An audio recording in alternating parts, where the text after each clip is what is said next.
Did you ever think about owning your own real estate agency?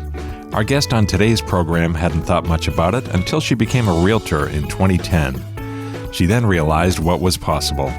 Jennifer Desrosiers is with us today to tell us all about what it took to start her own agency and even hire 5 additional realtors to work under her as a broker. She learned a few things along the way, and she's here to tell you all about her experience, beginning right now. Welcome to the Royal Palmcast, the show about everything real estate with a personal touch. From the production studios of the Royal Palm Coast Realtor Association in Fort Myers, Florida, here's your host, Jim Sanville. Welcome to the Royal Palmcast. I am indeed your host, Jim Sanville. I'm coming to you from the studios of the Royal Palm Coast Realtor Association in beautiful, sunny Fort Myers, Florida. It's always beautiful and sunny here, isn't it, Jerry Johnson? That's what I hear every single show. Even in the summer. Yeah. No, I'm looking at rain here and there, but it's gone quickly. Yeah, I can see outside right now, and it's beautiful and sunny, as promised. So come on down if you're not in the area. We would love to see you. Although this has become such a hot destination, especially in the age of COVID, with a lot of people moving in here. We have lots of development going on. Exciting place to be, exciting time to be here. Today on our show, and this is the show, by the way, where we talk about real estate from the perspective of the realtor and the home buyer, home sellers, home dwellers. If you live in a home, ever been in a home, you're going to pick up something you will find helpful on our program. Today's episode is no exception because we have back in the studio one of our favorite guests, and her name is Jennifer Desrosiers. Hi, Jennifer. Hello. Welcome back. Well, thank you. You came back. Yeah, we didn't scare her away. Thanks for having me. No, yeah. I'm not scared. Our pleasure. Jennifer is owner-broker at Rose Tree Realty of Bokeelia, Florida, near Fort Myers, Cape Coral. And she is going to talk today about developing your own real estate business. So if you are an aspiring realtor or a current realtor aspiring to take it to the next level, like Jennifer did, and form your own agency, then she's going to kind of walk you through some of the things you need to be thinking about, be aware of as you proceed through that process. So, Jennifer, tell me your story first of all. You weren't born thinking I'm going to be a real estate broker one day, were you? No, I was a Montessori teacher. Oh, I didn't know that. Yeah, I taught kindergarten at a local Montessori school. I stopped teaching when I had my youngest son, and when I stayed home for about a year and a half, and I went back to resume, and my school had closed. Oh. And there are not many traditional Montessori schools in the area. And we had just bought our first house, and so I was watching House Hunters. This is in Massachusetts, by the way. No, it's down here. It's down here? Down here, okay. Yep. And my husband saw me watching House Hunters, and he said, why don't you go do this? You love this stuff. And he didn't say stuff, but he was like, why don't you go do this? And I thought, maybe. And so I started looking for work in real estate. 2010, 20, yeah? Like 2010. Yeah. Wow. And so you became an agent. How did you know where to begin? How did you begin the process? So the first thing that I did back then, remember 2010 was a much different time in the world of the internet. So I went on Craigslist and I applied to be a real estate assistant to a broker owner of a small brokerage. Sounds familiar, right? So, and so I got a call back, and I had no idea why. I went into this office, and it was entirely made up of women. A mother-daughter team owned the company, and it was just all of these strong, powerful businesswomen. I'm a stay-at-home mom, and I cry when my husband goes out of town. So that's my perspective when I'm walking in. I'm just like, oh dear. And but she hired me, and she said, I understand you've never done this before. I'm not good at training, so you're just going to have to learn as you go. And I appreciated the forthrightedness. I really did. Yeah. And it was her office manager that kind of, she'd say, always go in with a notebook, sit down, take notes, be clear, ask questions. And And it was also the time, I mean, you remember that time period, 2010, was when we had lived through the boom and the crash, and everything was just flat. So I came into it in the age of being a Fannie Mae foreclosure vendor, working short sales. So I learned like trial by fire. I was calling banks, running short sales for my broker as an assistant, getting all the work done and the file updated. And it was a great education. So I highly recommend, if you're thinking about real estate, apply to be an assistant first. And if you can manage it, be an assistant to a broker, because the work that I did then, I was by far more prepared for my actual business working for myself than I ever would have been. So it was a whole different market for real estate in 2010. Oh my gosh, yes. Yeah, I think of 2010 as the modern age, but boy, with hindsight, you look back, things have changed so much. And foreclosures now, not that there are many, because there really aren't. I mean, back then, that was most of the market, and they were abandoned and never looked at by the bank. Where now, when you go do a BPO, a broker price opinion, they've been cleaned and updated. Back then, I would go in, we all wore sky-high shoes with platforms because there were bugs and snakes, and we kept raiding our work bags. And I mean, that's true, because these houses were just trashed and abandoned and left. Yeah. That was the reality of real estate in 2010. Wow. Sounds like you might need to call our friend Patrick Gibson, who was the wildlife trapper we've had on the show. Yes. Yeah, he's got some stories about houses he's gone into, unoccupied houses. And he gets rid of those critters. Yeah, they required some attention from the wildlife trapper, let's just say. All right, so you made the decision. You're going to do this. You find a brokerage. Is that brokerage still around? Oh, yeah. It is. Yep, thriving. They're wonderful. Now they're your competitor, right? I hate to think of it that way. And honestly, I am not pulling the same numbers that she is, I'll say, because I do peak. I'm a broker, so I have the ability to go in and when I'm recruiting and check, sales and stats and things. And the women that mentored me are still crushing it, and Really? I'm still working on it. I'll bet I know some of these people, right? Oh, I'm sure you do. I'll ask you later you who do. this was.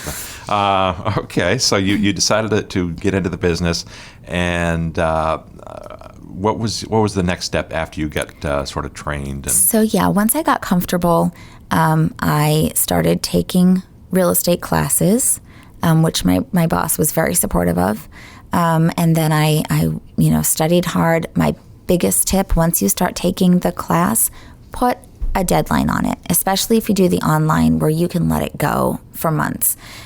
Don't let that happen. If you can't go in person, give yourself a couple of weeks, bang it out, and then get that test taken with the state immediately while it's all fresh. And that's going to be the key to passing. Mm-hmm. Yeah, there are so many realtors who kind of approach it on a part-time basis. But what are your thoughts on that? You got to make it full-time, right?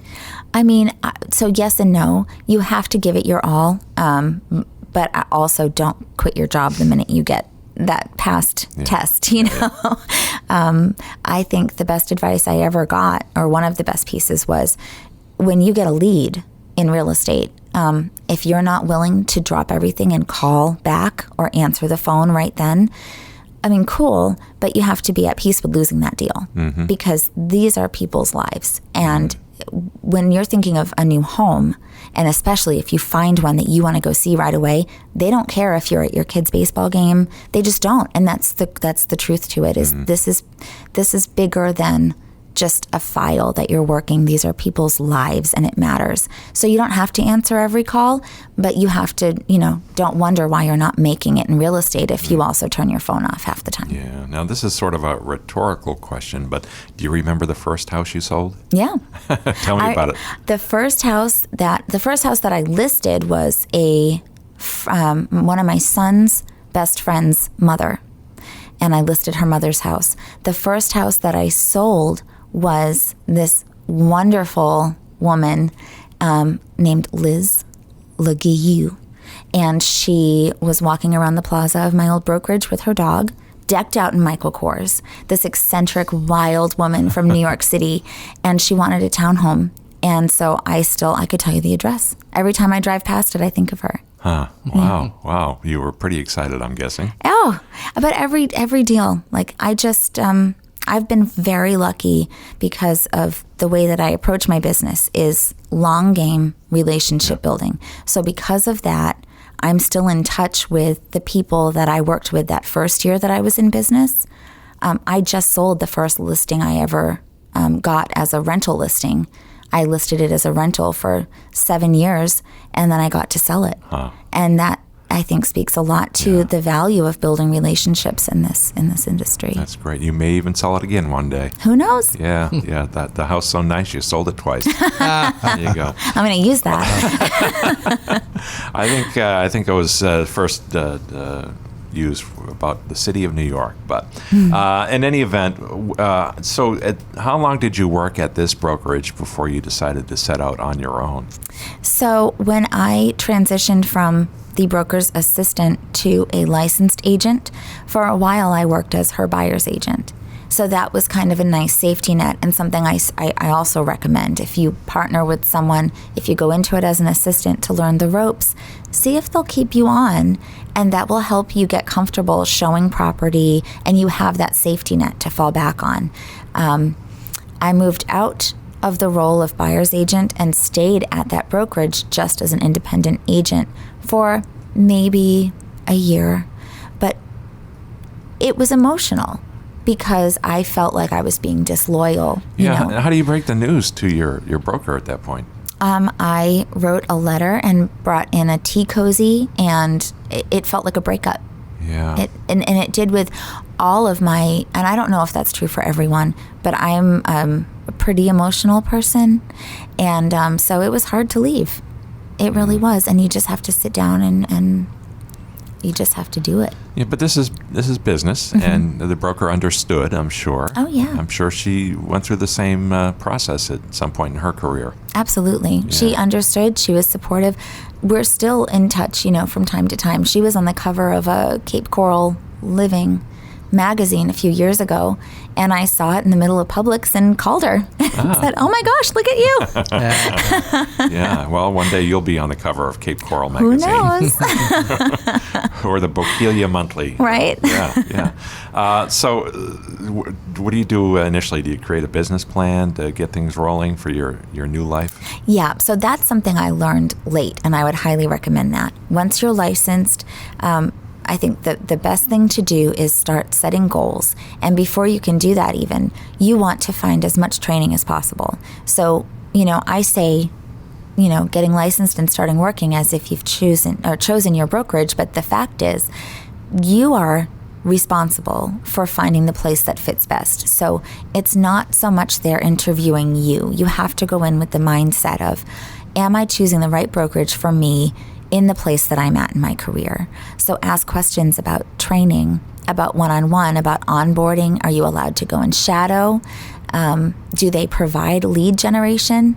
What is the structure? Do you have to pay monthly? Because if you're a brand new agent, you don't have established customers that are going to keep coming back to you. So, it all has to come into play. And I think if you're inexperienced, especially if you aren't coming out of a relationship as an unlicensed assistant, it would really behoove you to talk to several brokerages and compare and contrast. And then also review the classes offered here at the board, because education is going to be your best friend when you're first starting out. Before you can even think of even a business plan, it's hard to set goals if you don't know how to generate your own leads, build your online presence, things like that. Yeah, there's so many classes that we offer for CE credit as well as non-credit. Do you find value in the non-CE courses? Absolutely. Yeah. It's been my habit to click on and register, for a class without even looking at the CEs, because if you're staying involved, you're going to get the credit hours. Right. But check the topics and see what really interests you. Don't be afraid to go for the designations, even if you're brand new. I mean, should you seek to sort of specialize right out of the box, or should you get a broad skill set? In my opinion, I would take everything you can get. I would, but with the caveat of, if you don't feel like you are 100% capable of doing the best job, go to your broker and ask them for help. That's what they're there for. Gotcha. Yeah, as a matter of fact, a recent guest, Caroline Boland, mentioned that when a new realtor is sort of interviewing brokerages, one of the first questions they should ask is, who's going to answer my questions during non-business hours? That's a great tip. People buy houses at night, weekends, right? Who do I call at the brokerage? Absolutely. Yeah, so that's when you want to make sure is covered. All right, thank you, Jennifer. We're going to take a very quick break, then we'll be right back after this.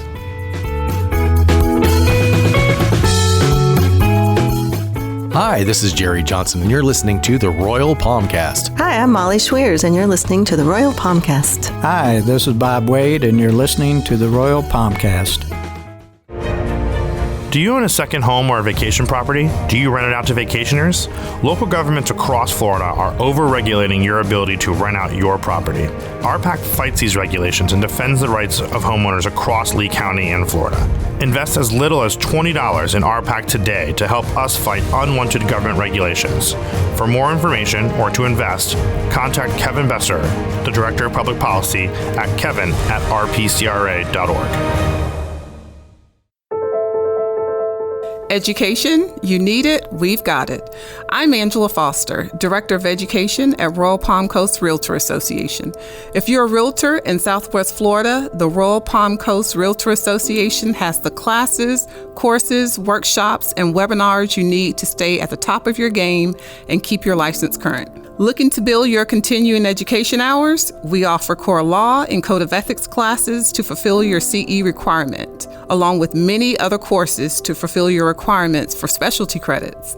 Want to learn the ins and outs of the specific market you serve? Our A Series provides an in-depth look at Cape Coral and Fort Myers with all the right experts to fill you in. Our Contract Series is a 5-session course on listing agreements, FAR contracts, timelines, and more. It doesn't end there. Classes like how to stay out of real estate jail, negotiating skills, listing tips, conflict resolution, and many more keep realtors in Lee County up to speed with the latest information. Many of our classes are free to members and some are open to non-members.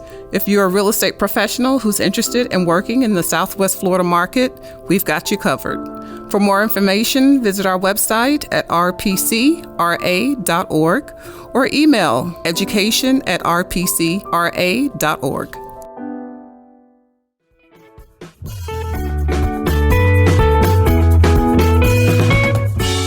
We are back from our break here on the Royal Palmcast. I'm Jim Sanville with Jerry Johnson. I'm back too. And our special guest, Jennifer Desrosiers. Hello. Jennifer is the broker-owner at Rose Tree Realty in Bokeelia, Florida, and Lee County, Southwest Florida. Where'd you come up with the name Rose Tree? Why Rose Tree?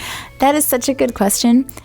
So many people think my name is Rose, and I get a lot of emails like, "Hi, Rose." When actually, my last name is Desrosiers. My husband's sister did a research project and learned that our coat of arms, the Desrosiers coat of arms, has roses on it, and it means of the rose tree. Yeah. So when I went for my LLC and decided to do this, I sat down my husband, who I've been with since I was a child, an actual child, and I said, "Listen to me. I've worked really hard for this. If you're going to leave me, I'd like to know right now, because I'm about to name my company after you and I'm not changing it." Wow. And he said, "Do I get to be on the LLC?" And I said, "No." But now, Desrosiers is a fairly common name where I'm from in New England, and I know where you are also from. Mm-hmm. Have you heard folks, especially down here, mispronounce it? Yes. What have you heard? Honestly, people pronounce it correctly down here. Really? There's a lot of French speakers who say, "Jennifer Desrosiers," and I'm like, "Oh, I wish that were true, but no, that's not." Yeah. Oh, well, in any event, we're talking about starting up your own real estate business. In Jennifer's case, she started the usual career path, started with a broker, got her chops, and then set out on her own. How long after you became a realtor did you establish your own business? So I was very happy just working as a realtor, growing my career. I worked for several brokerages, and I didn't go for my broker's license until just a handful of years ago. And the reason for that was it's all personal, right? I think the reason that I chose to take my career farther was because I feel like I have a very specialized approach to how I do business, and I'm proud of that. And I felt like I could serve the community best if I grew my brand to where I could say, this is the place that you can go if you're looking for acceptance, empathy, commitment to your experience. It's not about getting this many deals on the board. It's, it's more about getting to be a part of your story. Mm-hmm. Yes. And so that's what propelled me. Yeah, it's got to be empowering to be in a position that you find yourself in now, or that you put yourself in, I should say.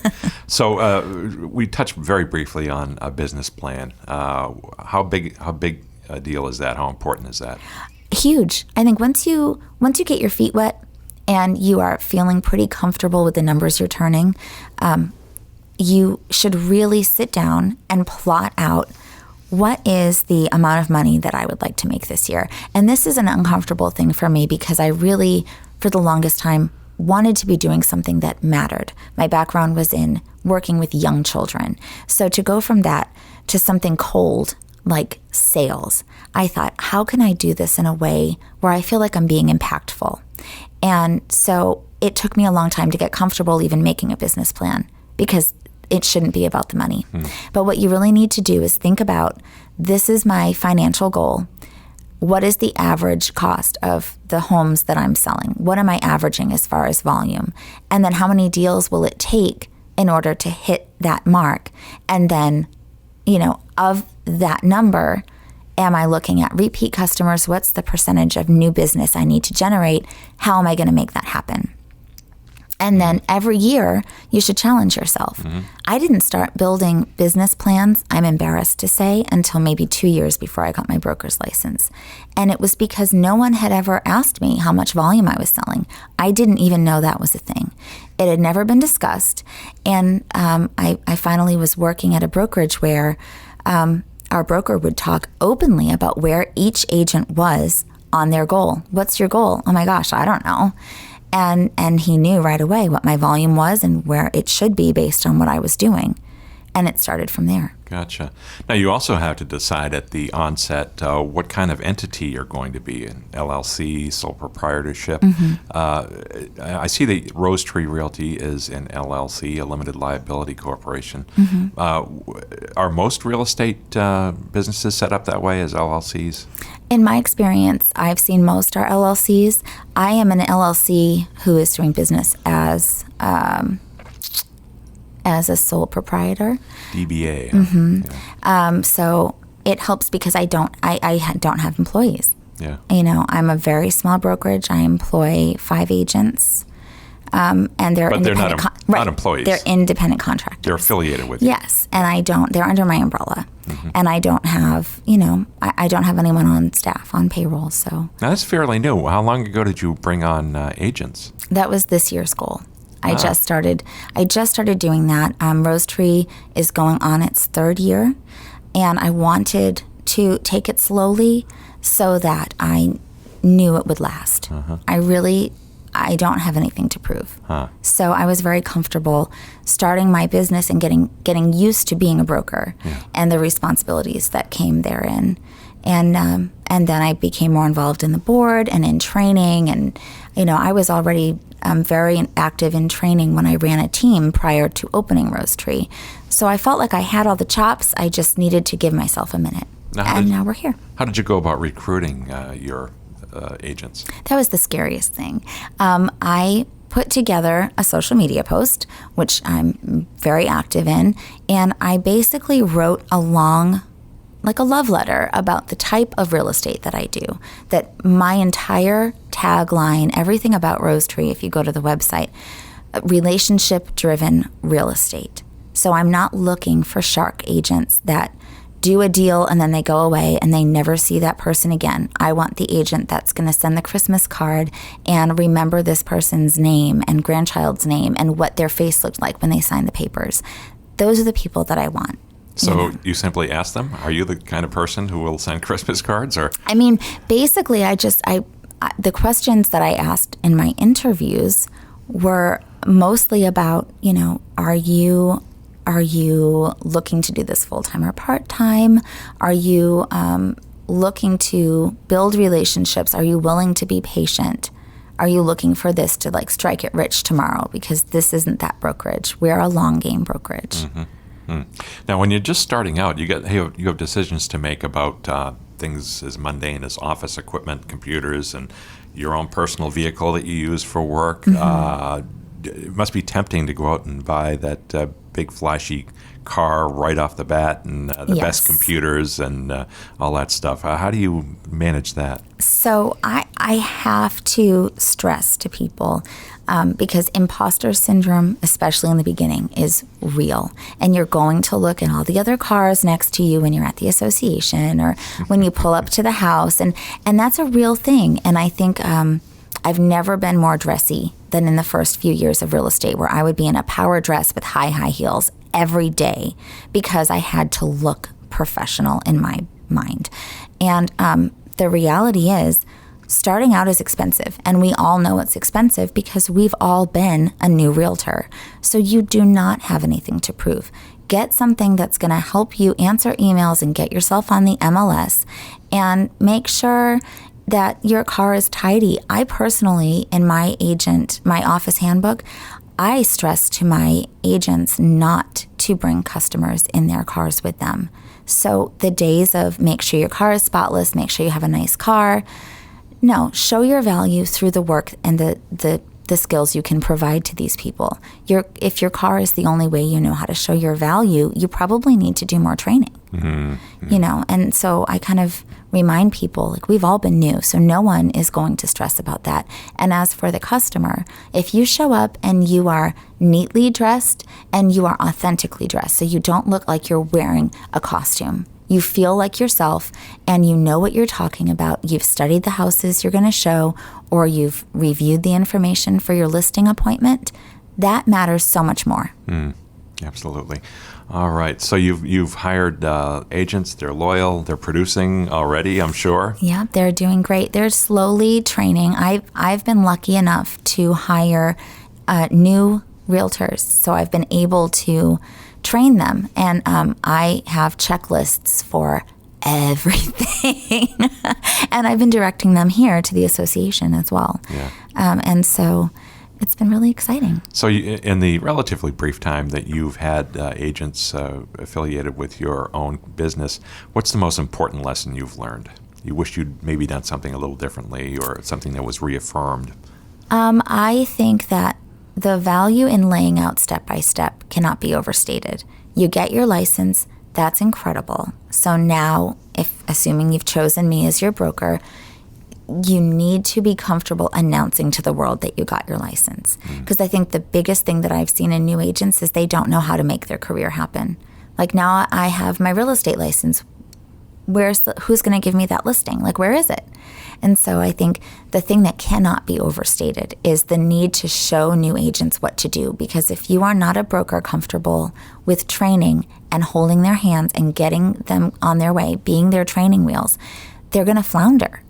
And that's what I'm seeing. And you also have to make it clear that that's what you're there for. Because I've noticed even one of my new agents was a former customer who found me on social media. I sold her a house. She's lived here for a few years, and she wanted to come and work for me.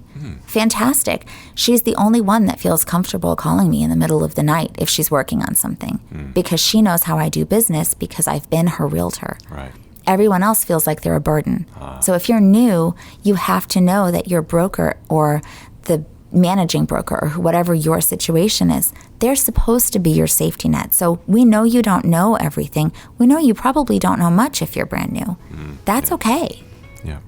Words of wisdom. Thank you, Jennifer. Hey, how can folks get in touch with you if they want to do that? So go to rosetreerealty.com. There's links to I also have a blog, The Cozy Home Enthusiast, and my Instagram. You can just search Jennifer Desrosiers. You can search Rose Tree Realty.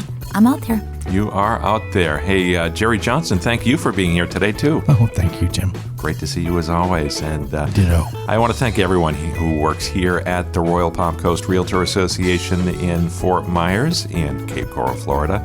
They are all a pleasure to work with, particularly our CEO, Beata Jones, who is always very supportive.